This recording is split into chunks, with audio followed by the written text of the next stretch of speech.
me tell you a story. I was in my grandmother's attic and I was going through some of her old stuff, and I came across an old lantern that she had sitting on top of a box of her old sketchbooks.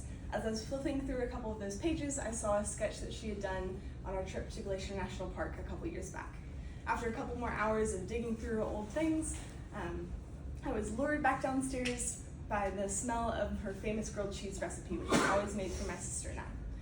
I went and took my plate out to the sunroom to eat and sit on my favorite velvet chair that she had, but I saw that instead of a clear sky like it was this morning when I went up into the attic, it was actually thunderstorm clouds all around.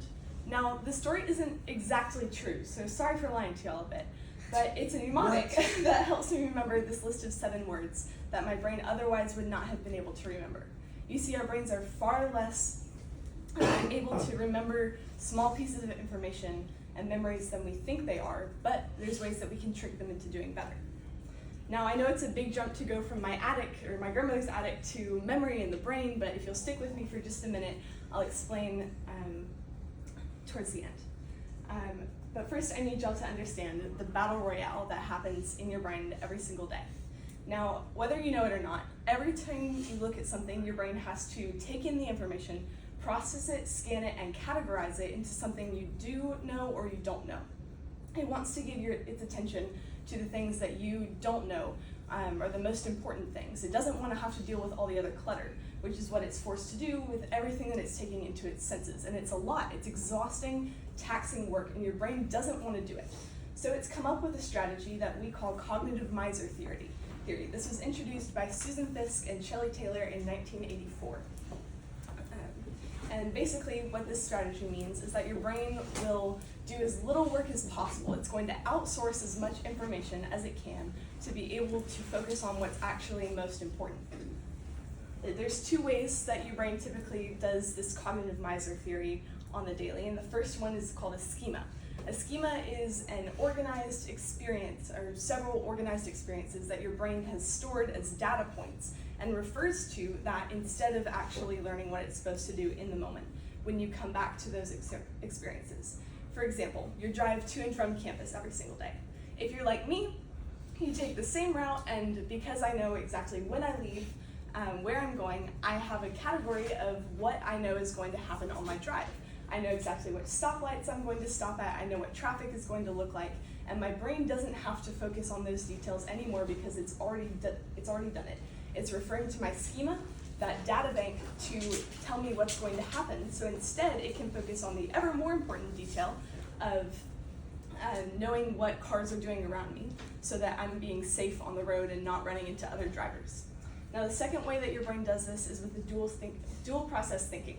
This is where you have 2 systems. System 1 is your fast, effortless gut reaction. It's going to submit a response to a scenario to System 2, which is the editor or the deep thinker. System 2 is then going to either approve or deny and edit and resubmit System 1's response. So now we know what the brain does to declutter its space. Let's look at the enemy, the unexpected. These are details that we are forced to pay attention to that take up our valuable processing time. Now, we are hardwired to focus on the things that stand out, which is in direct contradiction with what our brain doesn't want to do.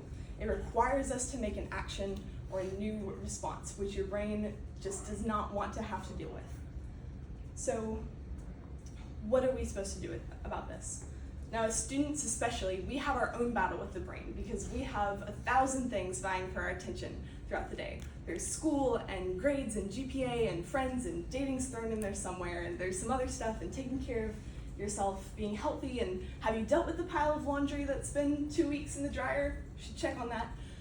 It's an exhausting list that just goes on and forever of these endless amounts of things that we're supposed to be able to do and do well, and quite frankly, it's an unrealistic expectation, unless we make some changes. Now, there's different ways that we can go about this, but I suggest to you that we instead handle this by using our brain strategies against itself. We know the cognitive miser theory, and we know how to use the unexpected.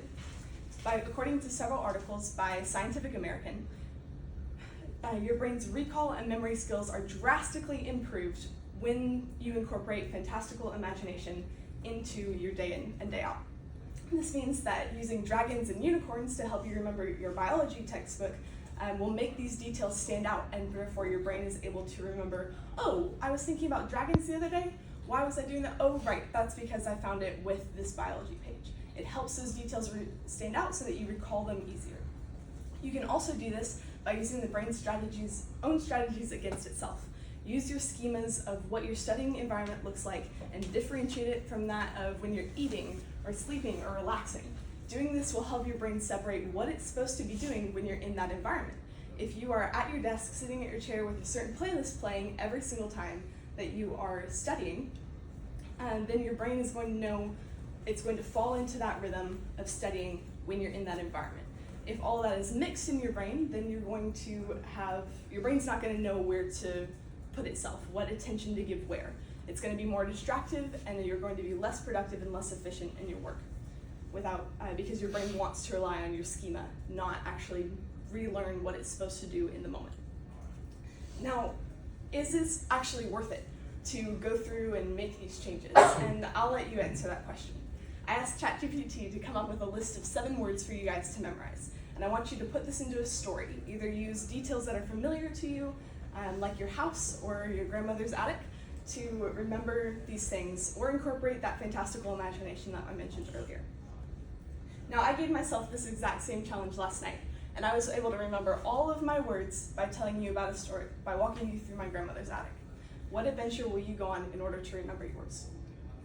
Thank you. Nice job, Lydia. Questions?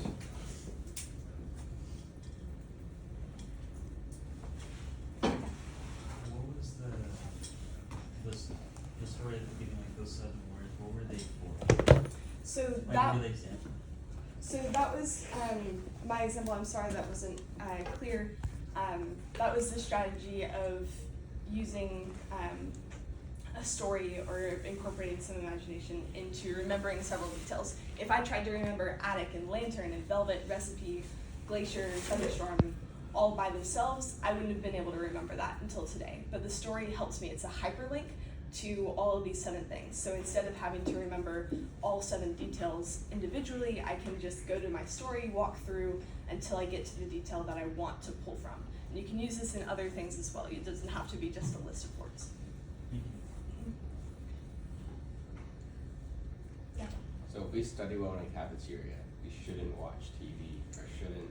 I would recommend against not doing that. It really is helpful to separate these things because your brain wants to know what it's supposed to do, and it's not going to analyze that in the moment. So it's all mixed together, especially if you watch TV, study, and sleep in your bed.